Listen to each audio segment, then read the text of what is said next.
आज पार्ट 3 बनाया जा रहा है। टेंस का पार्ट 3 है। पार्ट 1 और 2 बनाया गया है, जिसे आप देखेंगे तो शायद पार्ट 3 को और भी बेटर से आप समझ सकते हैं। चलिए देखते हैं।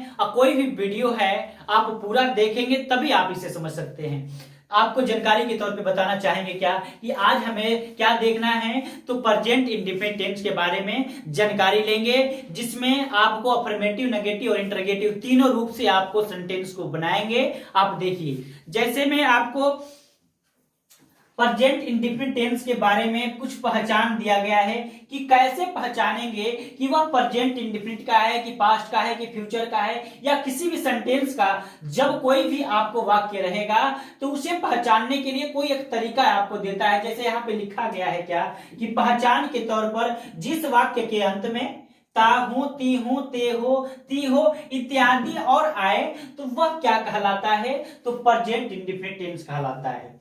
चलिए, आपको 3 नियम बताया गया था। आपको पहले वाला वीडियो में देखिएगा, आपको बताया गया था क्या कि अफर्मेटिव, नेगेटिव और इंटरोगेटिव क्या होता है, इसके बारे में मैंने जानकारी दिया है पहले वाला वीडियो में।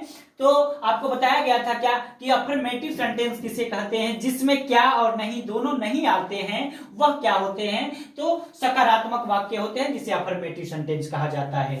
आपको पहला नंबर इसका बनाने का कुछ रूल रेगुलेशन दिया हुआ है क्या कि जैसे मैं कह रहा है कि सब्जेक्ट, उसके बाद वर्ब और वर्ब के साथ यस यस जोड़ा जाता है, उसके बाद ऑब्जेक्ट और अदर वर्ड भी आएगा तो आप इधर डाल सकते हैं। तो आपको यह बात ध्यान रखनी होगी कि सब्जेक्ट पहले जिस क्रिया के अंत में ता तेती आता है वह प्रेजेंट इंडेफिनिट टेंस कहलाता है। उसका रूल आपको यह तो बातें आपको याद रखनी होगी क्या कि उसके बनाने के नियम क्या होते हैं। तो सब्जेक्ट प्लस वर्ब और वर्ब के साथ यस यस जोड़िएगा, उसके बाद plus object plus other word आएगा तो आप पीछे डाल सकते हैं। और उसके बाद हम बताएंगे क्या कि देखिए, जैसे ही, शी, इट नेम के साथ यस यस का प्रयोग किया जाता है, लेकिन I, we, you, the, they, why के साथ किसी का प्रयोग नहीं करते हैं। और भी यस यस का प्रयोग ही, शी, इट नेम के साथ मेन वर्ब के साथ ही किया जाता है। इतनी जानकारी आपको होनी चाहिए। हम एग्जाम्पल के तौर पे देखते हैं। जैसे मैं पढ़ता हूं, क्या होगा, आई। देखिए यहाँ पे ध्यान दीजिएगा हमारी बातों पे। मैं कहाँ है, यहाँ पे इसी के साथ किसी का प्रयोग नहीं कर रहा है ना। मैं का आई के साथ किसी का भी प्रयोग नहीं किया जाएगा, तो मैं का क्या हो जाएगा, आई। पढ़ना का क्या होता है, तो रीड होता है, READ, रीड।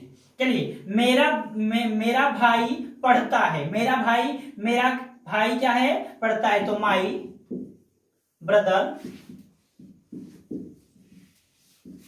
ब्रदर पढ़ना का क्या होता है, तो रीड। आपको बताया गया है कि देखिए RE इसके साथ क्या हो जाएगा, यस लग जाएगा। अब देखिए यहाँ पे कह रहा है कि वह खाता है, वह का क्या होता है, तो वह का क्या होता है जी, ही होता है ना।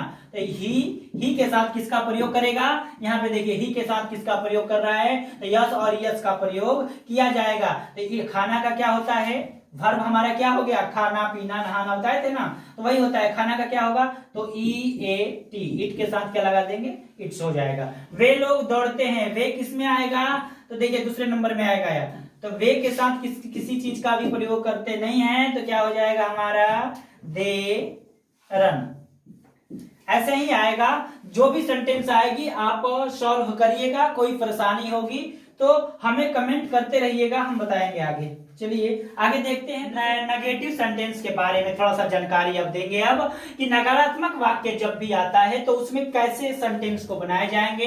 प्रेजेंट इंडेफिनिट टेंस में कोई नकारात्मक वाक्य आएगी, जैसे मैं नहीं खाता हूं, तुम स्कूल नहीं जाते हो, वह नहीं खाता है, वह नहीं रोती है, जो भी आता है ता तेती आता है और उसके बाद नहीं का प्रयोग किया रहता है, तो समझिएगा प्रेजेंट इंडेफिनिट टेंस का वह नेगेटिव सेंटेंस है। ठीक है ना, नकारात्मक वाक्य जिसे कहा जाता है।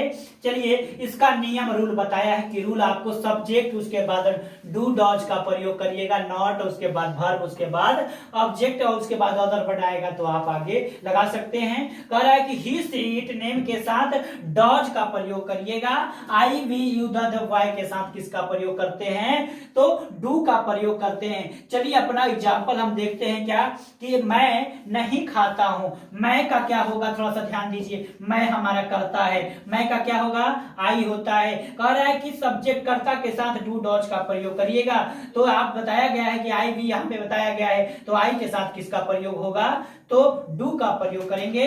उसके बाद कह रहा है कि नॉट का प्रयोग होगा, तो नॉट का प्रयोग कर दिए हम। उसके बाद कह रहा है कि वर्ब लगाइए अपना, वर्ब हमारा क्या है जी, खाता है, तो खाना का क्या होगा, EAT। तो अब देखिए यहाँ पे मैं नहीं खाता हूं, आई डू नॉट ईट। अब देखिए दूसरे नंबर पे एग्जांपल देखते हैं कि तुम स्कूल नहीं जाते हो, तुम स्कूल नहीं जाते हो, तो क्या होगा, तुम का क्या होता है, तो YOU मतलब क्या होता है, तुम। अब देखिए क्या करा कि स्कूल नहीं जाते हो, यू के साथ किसका प्रयोग होगा, तो यू के साथ भी आपको डू का ही प्रयोग होगा। उसके बाद कह रहा है कि नॉट लगाइए, उसके बाद हम नॉट लगा दिए यहाँ पे देखिए। उसके बाद कह रहा है कि जाता, जाना का क्या होता है, तो गो, कहां जाता है भाई, तो go to school, go to school, school जाता है। चलिए अब देखते हैं आगे, वह नहीं गाती है।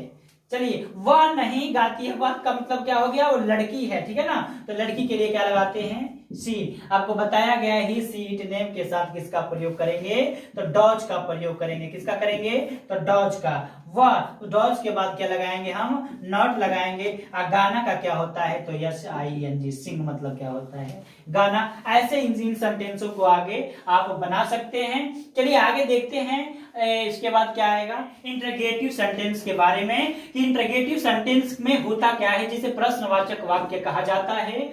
उसमें बताया जाएगा आपको क्या, कि जिसके शुरुआत में क्या लग जाता है वह क्या होता है, तो प्रश्नवाचक वाक्य होता है। चलिए देखेंगे इसमें कि रूल आपको बताया गया है कि प्रेजेंट इंडेफिनिट टेंस में जो इंटरोगेटिव सेंटेंस से को आपको क्या है, वाक्य बनाए जा रहे हैं, उसका रूल नियम दिया गया है क्या, कि डू और डॉज का प्रयोग होगा पहले नंबर में। दूसरे नंबर में आपको आएगा क्या, तो सब्जेक्ट, उसके बाद वर्ब, उसके बाद ऑब्जेक्ट का प्रयोग होगा। ही से इट नेम के साथ डॉज का प्रयोग करेंगे, आई वी यू द बॉय के साथ डू का प्रयोग करेंगे। अब यहाँ पे बता रहे हैं क्या, कुछ एग्जाम्पल दिया गया है जिसे हम सॉल्व कर रहे हैं। आप देखिए, जैसे क्या तुम जानते हो, क्या तुम जानते हो, तो पहले इसमें कर्ता ढूंढिएगा, ठीक है ना। तुम जानते हो, तुम का क्या होता है, तो तुम के साथ क्या लग रहा है, देखिए यहाँ पे तुम के साथ किसका प्रयोग हो रहा है, डू, क्योंकि बताया गया है कि डू डॉज का प्रयोग होगा, तो पहले आप डू डॉज का प्रयोग करेंगे, तो यू के साथ क्या लगेगा, तो डू का प्रयोग होगा। उसके बाद हमारा कर्ता आ जाएगा YOU। उसके बाद जानना का क्या होता है, तो कुनो होता है, क्या होता है, कुनो, कुनो मतलब जानना, डू यू नो, क्या तुम जानते हो। आगे देखिए, क्या वह स्कूल जाता है, तो देखिए वह का क्या होता है, वह के साथ ही होता है, ही के साथ डॉज का प्रयोग करते हैं, तो डॉज। उसके बाद देखेंगे हम, तो ही के साथ आपको डॉज का प्रयोग हो गया, उसके बाद आपको ही आएगा, ही का ही होगा। अब देखिए यहाँ पे स्कूल जाता है, तो go to school, go to school. तो क्या वह स्कूल जाता है, does he go to school. अब देखिए, क्या मैं झूठ बोलता हूं, क्या मैं झूठ बोलता, मैं का क्या होगा, आई, तो आई के साथ किसका प्रयोग हो रहा है, तो डू का प्रयोग हो रहा है, तो डू आई, ठीक है, do I tell a lie, tell a lie. झूठ बोलना का क्या होता है, टेल ए लाई, क्या मैं झूठ बोलता हूं, डू आई टेल ए लाई। तो ऐसे ऐसे वर्ड का प्रयोग होगा। आपसे अनुरोध है कि वीडियो अगर अच्छी लगे तो वीडियो को लाइक सब्सक्राइब करिएगा, ठीक है, शेयर भी करते रहिएगा, ठीक है, धन्यवाद।